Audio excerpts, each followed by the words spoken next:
లక్ష్యము ఉన్నటువంటి జీవితం అనేది ఒక నిర్దిష్ట మార్గంలో ఉంటుంది.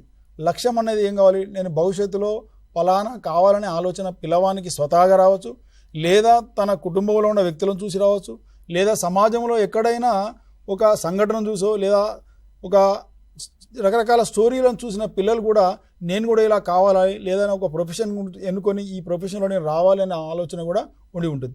అంటే వీటన్నిటి కూడా మొట్టమొదటగా సెల్ఫ్ అసెస్మెంట్. ఒక విద్యార్థి అనేవారు తన సెల్ఫ్ అసెస్మెంట్ చేసుకోవాలి. అంటే అందరు విద్యార్థులు చేసుకుంటారంటే సెల్ఫ్ అసెస్మెంట్ కూడా కొన్ని మనం చేయాలి. అంటే నీకున్నటువంటి స్కిల్స్ ఏమిటి, అంటే స్కిల్స్లో చదువు పరంగా నువ్వు ఎంత బాగుంటావు, అంటే చదువు ఒక్కటే బాగలేకపోతే ఇక మనకు మల్టిపుల్ ఇంటెలిజెన్స్ థియరీ ఉంది. అంటే ఒక్కొక్క విద్యార్థి చదువులో వెనుకబడ్డ విద్యార్థి క్రీడల్లో చాలా నైపుణ్యంగా ఉంటాడు, వాలీబాల్ చక్కగా ఆడతాడు, లేదా క్రికెట్ ఆడతారు, లేదా కొంతమంది పిల్లలు స్వతహాగా వాళ్ళ సహజ సామర్థ్యం పాటలు పాడే పిల్లలు ఉంటారు. అంటే వారు ఏ రంగంలో ఉన్న వృత్తితో పాటు ప్రవృత్తిని కూడా ఒక మార్గంలో 2 ట్రాక్లను కనుక చేసుకుంటే ఆ రంగంలో కూడా వెళ్ళచ్చు. మన ఎగ్జాంపుల్ చూస్తున్నాం. అంటే బీటెక్ చేసిన తర్వాత కొంతమంది సంగీత దర్శకులు అయ్యారు, కొంతమంది హీరోలు అయ్యారు, కొంతమంది ఇప్పుడు రీసెంట్గా ఒక అబ్బాయి ఎంబీబీఎస్ చేస్తూ ఐఐటి చెన్నై ద్వారా ఏఐలో బిఎస్ కోర్స్ చేసి గేట్లో ఫస్ట్ ర్యాంక్ సాధించాడు.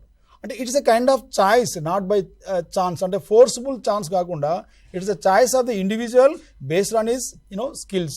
దానికోసం ఒక వ్యక్తి సెల్ఫ్ అసెస్మెంట్ చేసుకొని నిపుణుల యొక్క సలహాలతోటి ఏ అంశాన్ని తీసుకుంటే తర్వాత ఎమర్జింగ్ ట్రెండ్స్ ఏమున్నాయి, దానికి ఉండేటువంటి లయబిలిటీ, ఫ్యూచర్ లయబిలిటీ ఏముంటుంది, నువ్వు ఎంచుకునే కెరీర్ యొక్క లయబిలిటీలో ఎలా ఉంటుంది. రెండోది, కెరీర్ అంటే కేవలం ఫినాన్షియల్ కాదు, ఒక రికగ్నిషనల్ కెరీర్ కూడా కొంతమంది ఫ్యాషనేట్గా ఉంటారు. అంటే నీకులో ఉన్నటువంటి ఒక తపన, ఒక ఫైర్ ఉండుంటుంది, నేను ఇంతవరకు ఇది చేయగలనే తపన ఉంటే నేను ఒక సందర్భంలో you will be reaching the heights.